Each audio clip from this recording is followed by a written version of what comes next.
Hi everybody, my name is Katerina and welcome back to my channel. So today I'm coming at you approximately 10 days late with my July reading wrap-up. So this month I really utilized my library, and because of it I was able to read 6 graphic novels and 5 novels. So I'm going to start with the only one that I physically have, and this is, excuse my pronunciation, wayyyy. I said that like it was French. It's not, it's Japanese. This is a horror manga by Junji Ito. Wayyyy is about fish that all of a sudden are walking out of the sea. They have these metal legs that kind of make them look... Have I been holding this upside down the whole time? I'm such a dumb bitch. Anyway, so wayyyy is about fish. I hope this is focusing because I'm recording on my phone. It's about fish that start coming out of the ocean and they have these metal legs. And basically, other than that, the only thing that we know from the beginning is that they also smell like death. And I gave this 4 stars. And the reason why I gave this 4 stars primarily has to do with the storytelling and the ending. And so this is going to be a very, very slight spoiler about the ending. Not what it is, but just kind of the nature of it. So if you don't want to hear any spoilers about this, I highly recommend for you to skip ahead until I am not holding this book anymore. But for those of you who stuck around, the main gripe that I had with the ending of this book was that there wasn't really an ending. So about halfway through the book, we start to get an explanation for why these fish are walking around on legs and why they smell the way they do and all this other kind of stuff that I won't get into. And so we start to get an explanation, but it's kind of just a hypothesis. It's not really proven by anything. It's just kind of rumors and stuff. And it doesn't fully explain the phenomena either. And so it leads to the end of the book, and it's basically like, okay, so that hypothesis is maybe true. I'm gonna go study it and see if it is. And it ends there. And so it's almost as if he was like setting it up for a sequel, but he definitely wasn't. Like, there's no sequel to this. This was published probably over a decade ago, years ago. And so for the fact to have this like kind of cop-out cliffhanger ending without any promise of a sequel was just very much of a letdown to me. But it wasn't that disappointing, which is why I still gave it 4 stars. It is more about the ride and all of the fucked up stuff that happens along the way than it is about the ending, but I just couldn't give it that full 5 stars because I was a little bit disappointed by it. So the next few things are all Junji Ito manga that I checked out from my library, and I checked them out at the beginning of the month and I've already returned them, so I'm just going to put a little picture up here with each one. The first one that I checked out was Frankenstein by Junji Ito, and I gave this one 4 stars as well. And so this is a retelling of the story of Frankenstein, originally written by Mary Shelley. And I've never read Frankenstein, but I have seen the old black and white movie from like the creature feature from the 50s. And I am not entirely sure if that movie follows the plot of Mary Shelley's book, but I can 100% say that Junji Ito's adaptation does not follow the plot of that movie. Basically, the only similarities are there is a doctor named Dr. Victor Frankenstein who digs up corpses and sews them together and creates a very tall man. That's pretty much the only similarity as far as I'm aware of, and then from there, some fucked up stuff starts to happen. So I really loved this story.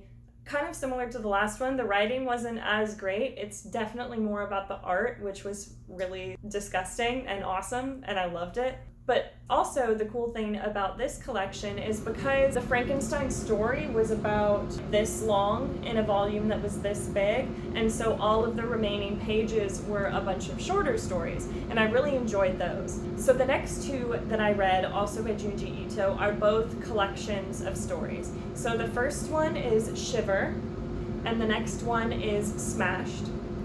And I'm lumping these two together because they're pretty much the same thing, and that it's just a collection of a whole bunch of his shorter stories. And I gave both of these 5 stars because I think he definitely does better with his short stories, in my opinion, because the story in those is not as important as just like whatever crazy concept it is. So those both got 5 stars. So those were all the manga that I read, but I did read 2 more graphic novels, and they are Heartstopper Volume 1 and 2 by Alice Oseman. And I read these online, and I believe the website is called Tapas, but I'll link it below if you would like to read. And so I read everything that's on there, which is the equivalent of the first 2 print volumes. And I gave these both 5 stars. I've never read anything by Alice Oseman, but I know that she wrote Radio Silence, which Paperback Dreams adores, and I want to read it now. She also wrote Solitaire and a couple other books that are all kind of in the same universe because they all have the same recurring characters. So in Heartstopper, it follows 2 side characters from Solitaire. It is the younger brother of the main character in Solitaire and his boyfriend. And so in Solitaire, to my understanding, they're already dating. And so Heartstopper is basically a prequel that talks about how they met, how they started dating, and kind of explains what's going on in Solitaire. Again, I haven't read Solitaire, this is just what I get. But it's so fucking cute, you guys. It is, the art style is really simple, really adorable. Their expressions are so great. I love the way that she draws their feelings and their body language, and their faces are so simple, but just, they get so much emotion across. It's just cute, YA, fluffy stuff. So the first physical novel that I read this month was The Captive Prince by C.S. Pacat. And if you know anything about romance novels, I'm sure you've heard of this book before because it is problematic. And I understand why. And this book, let me just start by saying I give this book 2 stars, which is maybe generous. I don't know. I originally gave it 3 stars, and then I was like, what the fuck are you doing? And let me just explain. Basically, this book is about this man called Damon, who is the prince of this one country that's very obviously based on Greece. So his name is Damon, he's a prince, he basically gets kicked out of his country by his half-brother, and he's given as a slave to one of their rival countries, which I'm pretty sure is based on France. And the name of the man that he's given to is Laurent. So it's pretty French. But the thing is, they don't tell Laurent that Damon is the prince. They just say, he's just any old slave, and he's yours now. Congrats. And the problematic part is not just that Damon is a slave, but that he's a sex slave. And like I said, this is a romance novel. And so Laurent hates Damon because he hates his country that he comes from, and so he doesn't actually ever have sex with Laurent, and it's eventually supposed to be a love story between them, but there's still a lot of sex in this book because both countries have different forms of sexual slavery, and this book doesn't comment on that, and it makes it okay because both countries are okay with it, and the slaves are supposedly like happy about it, and it's, you know, an honor to be trained to be a sex slave for someone powerful, and they're supposed to be treated well, and it's not a big deal even though they're having sex performatively, may or may not be against their will. Some of them are kids, so there's pedophilia. Oh my god, it's like, and these aren't even spoilers, like this is all in the first chapter, and I read this fucking book in a day because it was so easy to flip through, and I was sucked in to an extent because I was just trying to figure out how she was going to explain why these people were like this and why they thought it was okay, and I was hoping that because Damon and Laurent like hate each other and they don't have sex in the first book, maybe it would be because they had some sort of conversation about how their countries were both fucked up and this was wrong, but that never happened. And even if there hadn't been this whole sexual slavery element, Damon and Laurent's relationship went from page 1, we hate each other, to page 200, 300, whatever the fuck, we still hate each other. And I think there's 2 more books in this series, so obviously the relationship is progressing, but why would I want to read on if the relationship didn't progress at all in the first book? Like, what hope do I have that it will, other than the fact that I know that there are more books? I'm getting really heated about this, and I'm sorry, but if this is your favorite book, good for you. I can see how maybe it could be hot if you just, like, forgot about the whole slavery part. But I'm not really into sex in books. I like romance and emotions and then kind of fade to black sex and makeout scenes and stuff like that when I do read romance. So this definitely wasn't my cup of tea just in general, but the elements in addition to it just, ooh. So yeah, 2 stars. So the next book that I read this month was Good Omens, The Nice and Accurate Prophecies of Agnes Nutter, written by Terry Pratchett and Neil Gaiman. And you may already know about this book, partially because it's a classic, it's a cult classic, it's super famous, or you may know about it how I know about it, which is from the Amazon Prime TV show, which, holy shit, is so fucking good. It is a 6-episode miniseries with David Tennant and Michael Sheen, who are so fucking cute. Michael Sheen changed my life. And it is essentially about an angel named Aziraphale and a demon named Crowley, who are, unlikely friends. It basically treats as if the Bible is truth, right? But it's a satire and it's a commentary on that. And the whole events of the book take place during the apocalypse, the end of the world. And Aziraphale and Crowley are trying to stop the events of the apocalypse by finding the Antichrist and basically somehow forcing him not to cause a war between heaven and hell. And there's a whole bunch of other side characters going on and a lot of hijinks and just hilarious writing. If you've ever read anything by Terry Pratchett before, it's very much that style of British humor. If you've read The Hitchhiker's Guide to the Galaxy, it's kind of that little bit absurdist, very silly humor, which I personally am a fan of. If you didn't like Hitchhikers, you won't like this because it is that style. Did I even say what I gave this? I gave this 4 stars.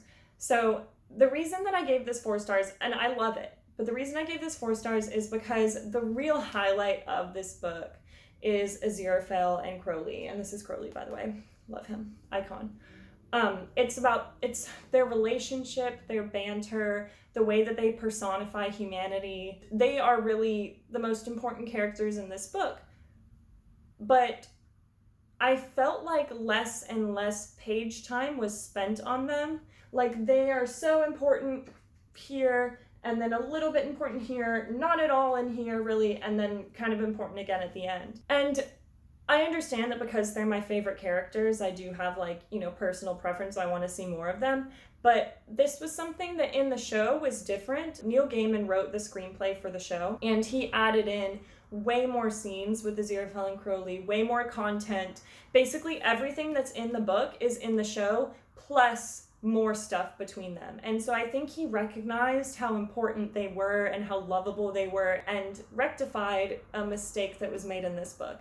And so that's why I gave the show 5 stars and I would give this book 4 stars. The next book I read is A Farewell to Arms by Ernest Hemingway. I told y'all I read classics. Here's your classic. So this book is considered to be Hemingway's most autobiographical work because it is about a man who serves during World War I. He's an American man serving in the Italian army as an ambulance driver during World War I, and he meets a British nurse, and they fall in love.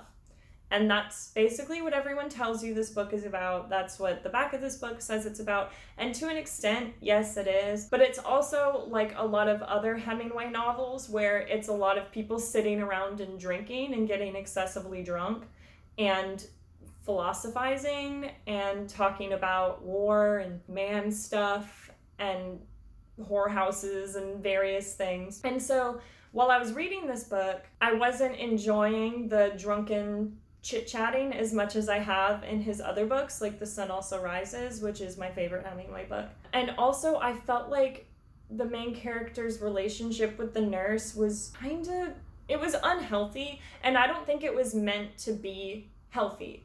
Like, I don't think Hemingway was saying this is what a relationship should be like, because he was very detached, the man, and the woman was excessively clingy, very much an anxious attachment style, always apologizing for things and asking for validation and crying and putting words in his mouth. And honestly, I felt a little bit attacked, but it was fine. This book did make me kind of analyze the way that I've acted in the past in relationships, so maybe that's a good thing. But what made this book a 5-star book for me was the ending.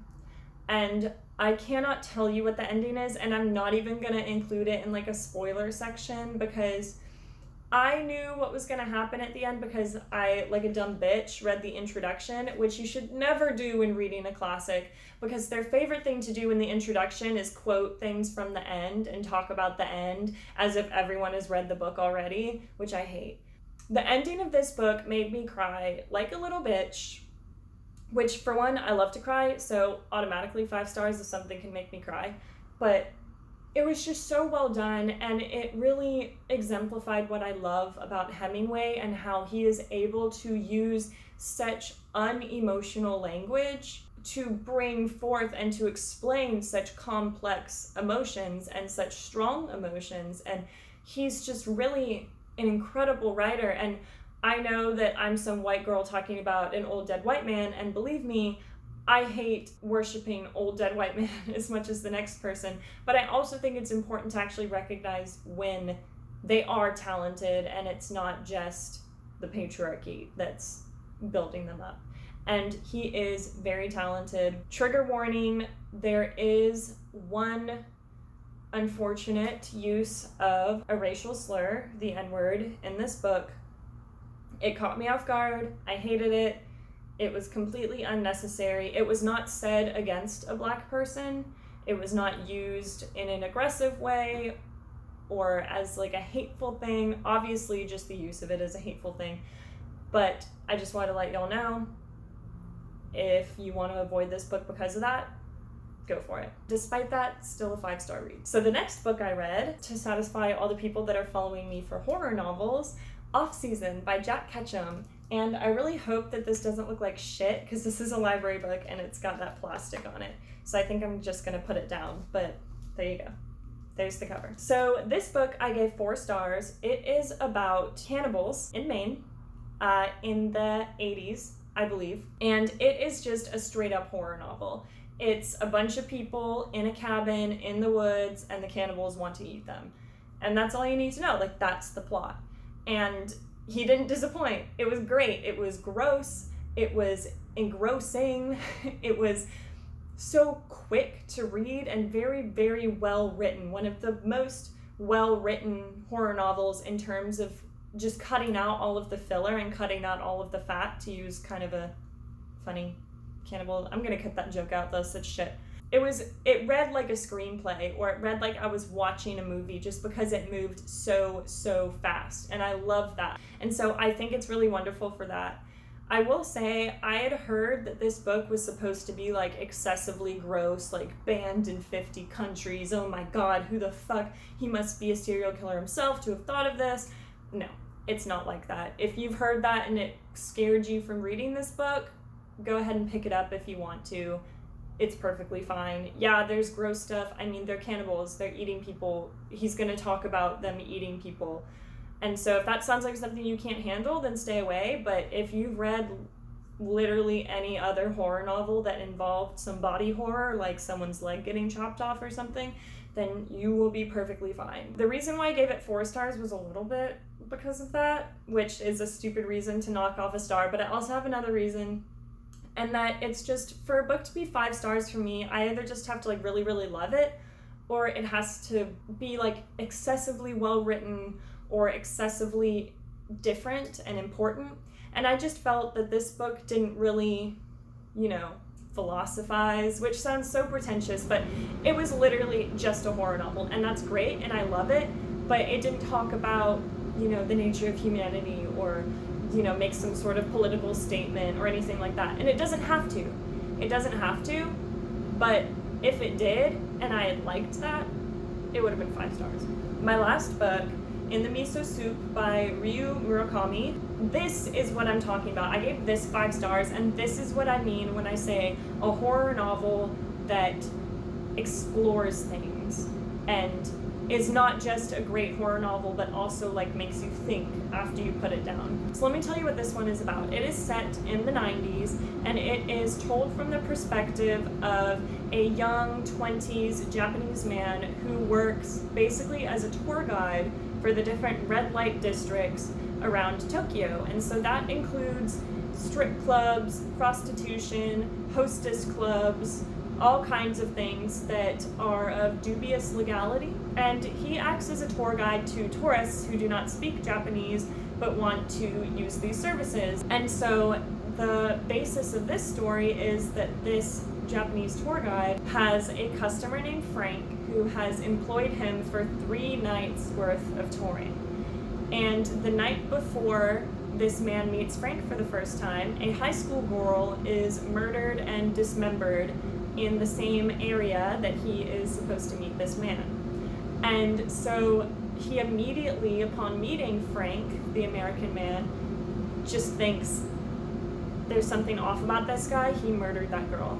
But the reason why I love this book so much is because it's an exploration of Japanese and American culture, especially in regards to the things we don't like to talk about. And it is written by a Japanese author, and so through the character of Frank, the American, he can kind of juxtapose his own culture with a culture that is very different about these things. And I thought it was really wonderful. I adored this book, and I also loved it because this book is a true crime novel called People Who Eat Darkness, and it is a true crime novel about a Korean man who was raised in Japan who in the early 2000s murdered this British girl who was working as a hostess in one of these same red light districts. It's so interesting because this true crime novel explored the same concepts that this fiction horror novel did, even though these crimes actually happened after this book was published. So it's not like he was basing this off of this. It's just this was so good at examining the culture that it almost kind of predicted real life, which is really sad, but also so interesting. And so if you are interested in horror, especially kind of more cerebral horror and things that are more real life horror than A Group of Cannibals in Maine, highly recommend. 5 stars, so good. Alright guys, so those are all of the books that I read this month, a total of 11 books, 6 graphic novels, and 5 novels. I want to thank you guys all so much for watching, and for those of you who subscribed after my first video, thank you so much. You made me feel so welcome, and I just want to thank you guys so much. Please let me know down below what books you read in the month of July, and if you're going to read any of these books, and also if you have anything that you'd like to see on my channel. Thanks!